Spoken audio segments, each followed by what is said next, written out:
everybody, it's Peg, and this is a remix of some videos that I had done a couple of years ago. I just wanted to come in and explain a few things to you about alcohol ink. Now, this particular view on this video is not really good because I can't do an overhead shot because I am going to use some alcohol and fire. And when you're using fire, you can set things on fire. So I have to be cautious. I have to have safety things underneath. I have to have good ventilation. And putting a camera over the top of a flame is probably not the best practice. So you can see what I'm doing here is I am burning off the alcohol. And that's important because it kind of stops the flow. You're putting that pigment down, and when you're using the flame, it is stopping that, you know how alcohol ink will just keep flowing until it dries. Well, that's what I'm trying to do, is have more control of what's going on. Now, the other thing that you'll see me using are some spray inks. I have some inks that I have created, both with alcohol inks and archival inks and alcohol. So, they are my alcohol ink sprays, and I'll show you that later on in the process. But you can see I am just playing to see what kind of results I can get and moving it around, just, setting things on fire, just having a good play day. And that's what I do when I want to learn about things, is I just continue to play and use things. Now, um, things didn't always go the way I wanted it to, and I will try using some brushes and ink and stamps and stencils and just about everything I can throw at these tiles. Um, and you can see I'm apologizing about the angle of the camera and all of that, but I think you'll get the idea here. This doesn't take that long to show you, and I want to show you a couple of different tiles that I did. Now, the blue one over there is almost like a galaxy, and I'll end up pulling it up and showing you the end results. This one, because I'm using a different color palette in different shapes, it's going to end up looking more like a flower or have flower petals. And I will do several more tiles um, throughout.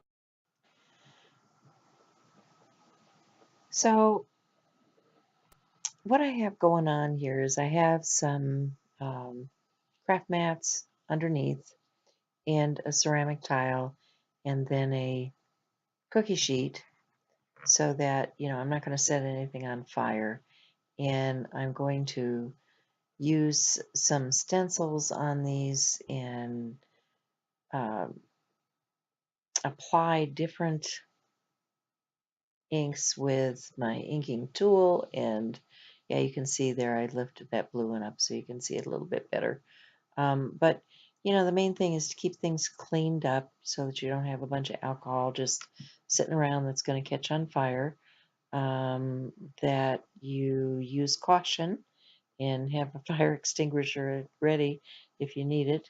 And like I said, be sure and ventilate so that you're not breathing a bunch of fumes and things.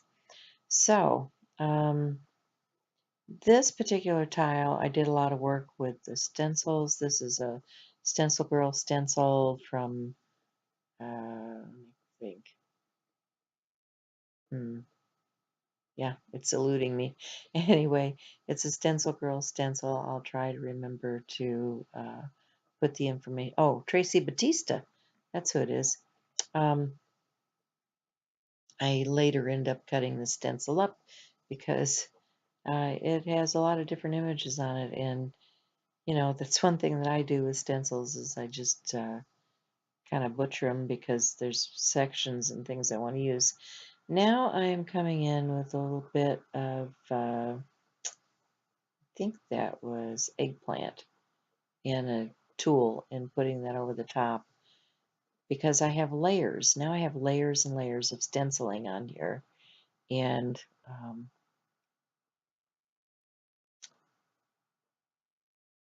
that's what I'm doing, is just creating some of those layers. Now you're seeing me hit that with a tool. That is not a heat tool. That is a hair dryer that has a cool shot button on it. So it's cool air that's blowing on there.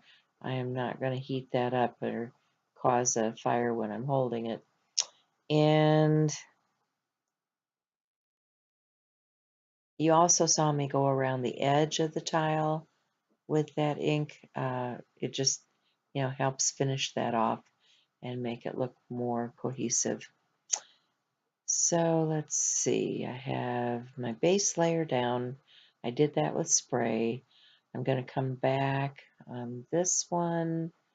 Let me think. What did I do on this one?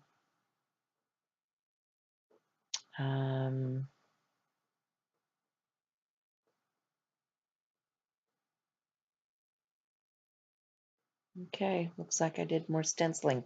Oh yeah, this was another stenciled one. Just a variety of layers, and this is real abstract.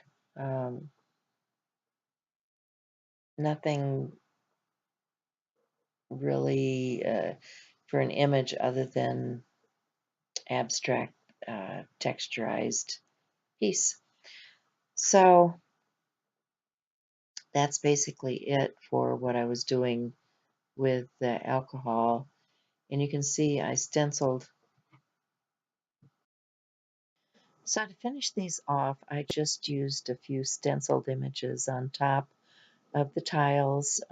You can see that there are stenciling pieces over that, and then I used some clear coat on top to seal everything in.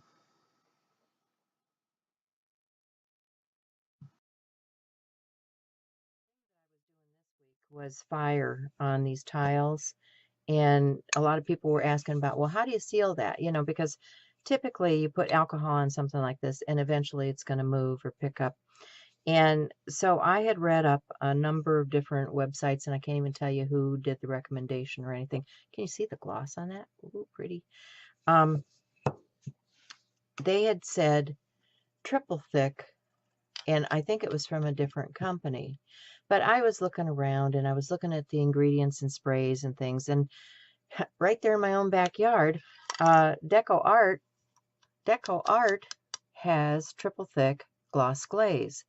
It's non-yellowing, clear finish, great for all of those. And it says right on here that it is good for those hard surfaces. So I thought, well, what the heck? Give it a try, right? It's only a tile. I think these tiles are cheap enough. I just get them at the hardware store. So that's what I use. The triple thick brilliant gloss glaze from Deco Art. I recommend it. Now, I haven't tried it out. I haven't put hot stuff on there or anything like that. So, I don't know how it's going to be if you set your coffee cup on here. Give it a try. Let me know. Leave me a comment. Let me know how bad it is. But, you might find that it's really some pretty good stuff. The other thing was I was making these alcohol sprays, and I was watching, who was that? Mary Beth Shaw. She was in Texas at a scrapbook show, and she was using Wendy Vecchi's. Wendy Vecchi was down there too, and she had a booth, and Wendy was showing Mary Beth how to use these sprays. And I thought, oh, those are just gorgeous. Look at these. Look at these beautiful colors in here with these sprays, okay? So I had done a short video or something. If I have a video, I'll try to look it up and look it down below. I've been doing so many videos lately. I don't know which are blogs, which are videos, which are whatever. But so anyway, I love these alcohol sprays, and they're just gorgeous. I was using them even on the tiles. So I'm going to get my gloves on and I'm going to show you some things. Now, I went on Amazon and ordered some bottles for my sprays. Um, where are my sprays? I don't have them over here right now. But these are ones I was still going to make. And, of course, these are alcohol ink colors that I've already made into sprays. So I ordered these bottles. And I'll try to find a link. There's supposed to be a digital camera accessory. Okay, I don't know. It came in a 12-pack. They're called 30 ml plastic spray bottle. Okay, I thought, well, that'll work. And they sent me a couple dozen, and one of them had a defective sprayer. And they had wanted me to recommend them, and I said, well, it's kind of hard to do that when a sprayer doesn't work. And they said, okay, fine. Well, we'll give you a little bit of a refund. So I think they gave me $1 back. So, they're a good company to work with. So I'll try to get you that information. But okay, so it's got these little spray nozzles. And I've got 1, 2, 3, because I got the one that doesn't work. So that bottle is toast. So I've got 4 of them here. And I've got 4 colors out here. So let's just start. Let's see, I've got Dandelion, which is going to be a light color, so I'm going to start with that.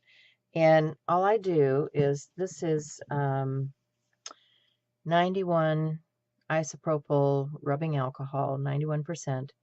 I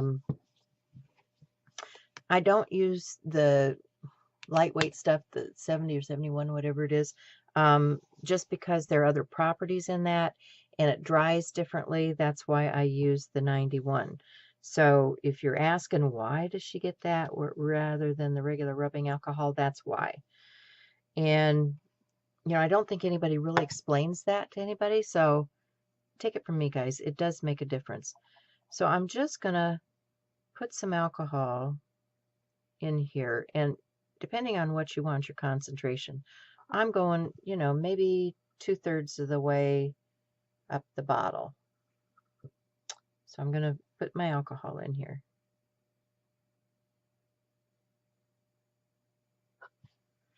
And, you can make these as pastel or as dark as you want just by the concentration.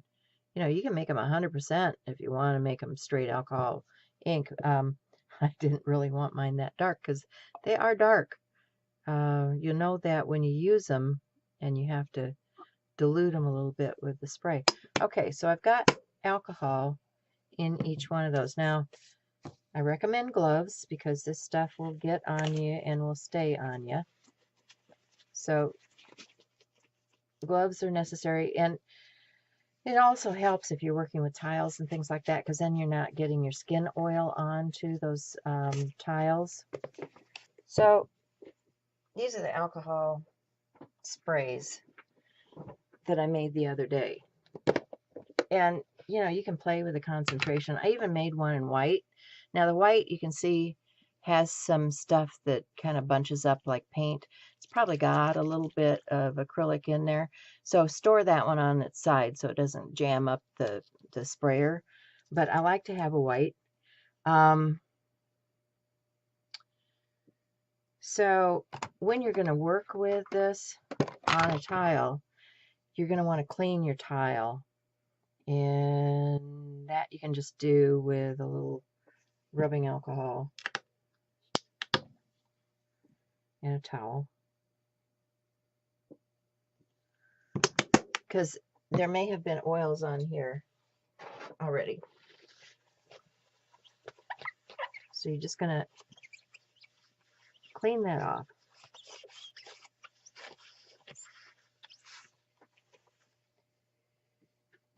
Okay, so I have, this is Dandelion.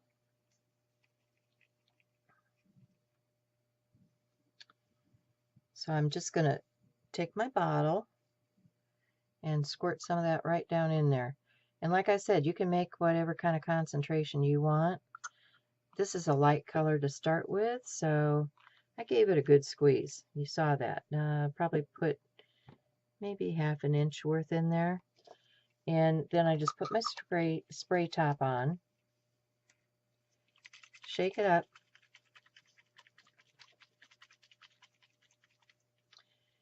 and I think we're good to go. So you can see now I'm getting a nice yellow. And then, you know, anytime you're using a sprayer, be sure and wipe that little nozzle before you put it away. So I need to mark that one dandelion, and I go through. What I did was I went through and I put labels on each one of these potting soil, you know, so that I know what color they are. Okay, that was dandelion. Let's do, here's cranberry.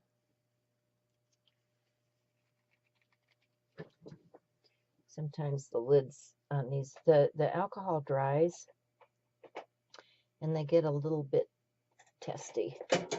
So then I have to go to the pliers to get them out of there.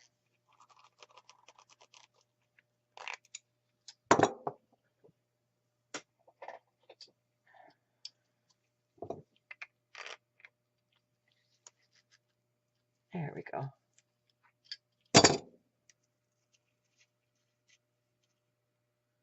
All right. So this is cranberry.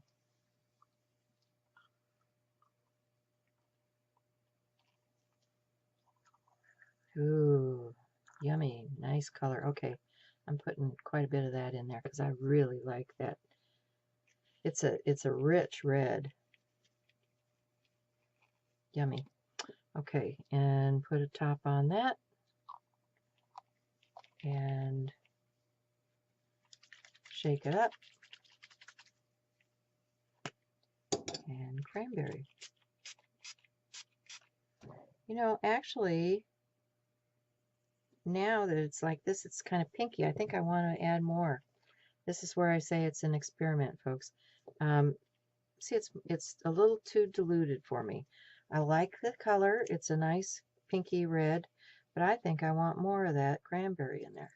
So here we go. I'm going to give it a good couple squash.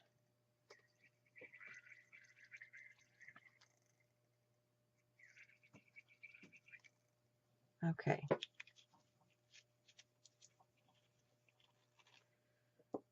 Like that. Put the lid back on. Shake it up. Let's see what we got now. Yeah, that's a much brighter red than this over here that's more pink. Okay. That's cranberry. Let's do a little coneflower blue. And this is a real soft blue. So I'm going to add quite a bit of that. Nice big squeeze. And, you know, this is not an exact science. If you want the same mixture every time, measure your stuff. I'm not that worried about measuring. So let's see if I can get the blue going.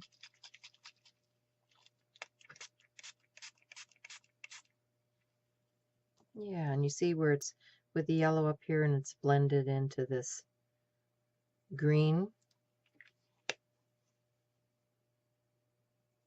Pretty. Very pretty. So that's the blue. And then I've got a little watering can,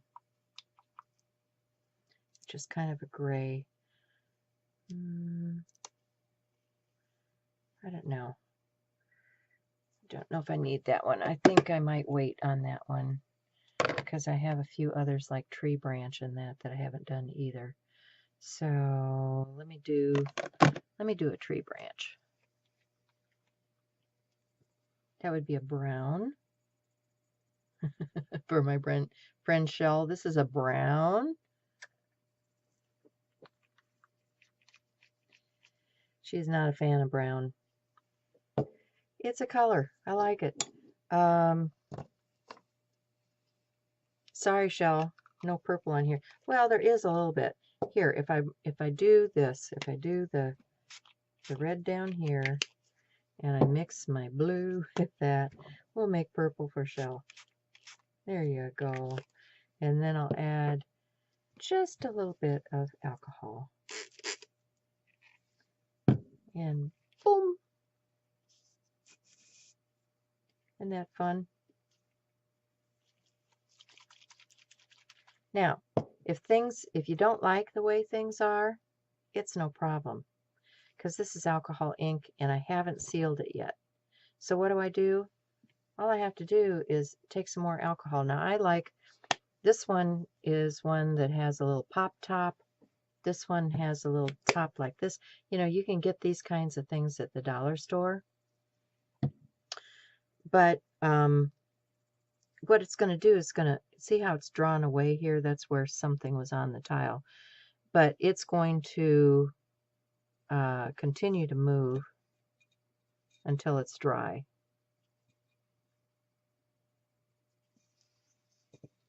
So you can get pretty interesting effects.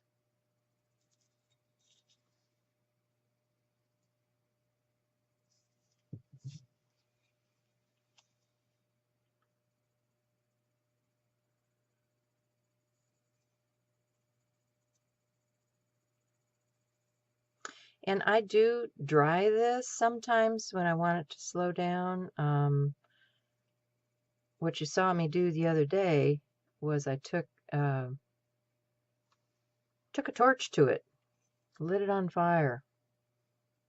And you can do that too. See, this is starting to look like escape already. But you can also come in and grab the excess off of the edge.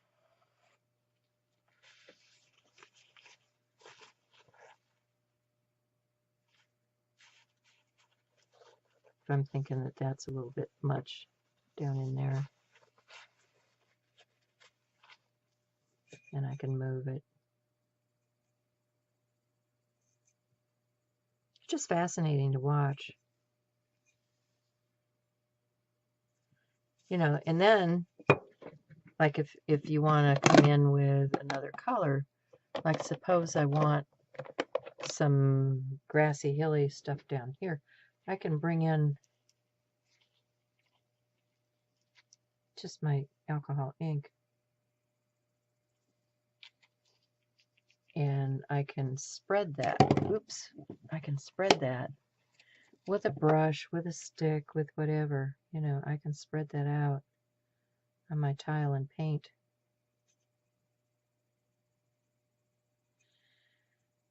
So that's it, guys. That's pretty much how I create these things. Let's put a little dot up here.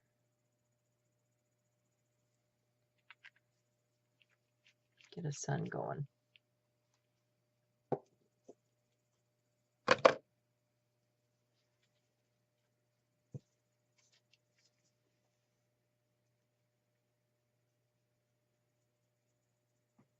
Some people like to use straws to move their ink with.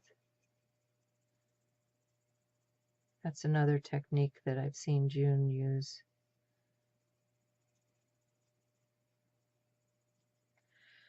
Anyway, as you see, you can just continue to play. It's got a little bubble in it.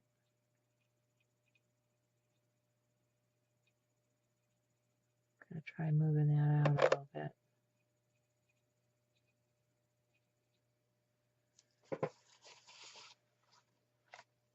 So, nothing earth-shaking here, but that's kind of how I make my sprays, how I play with alcohol.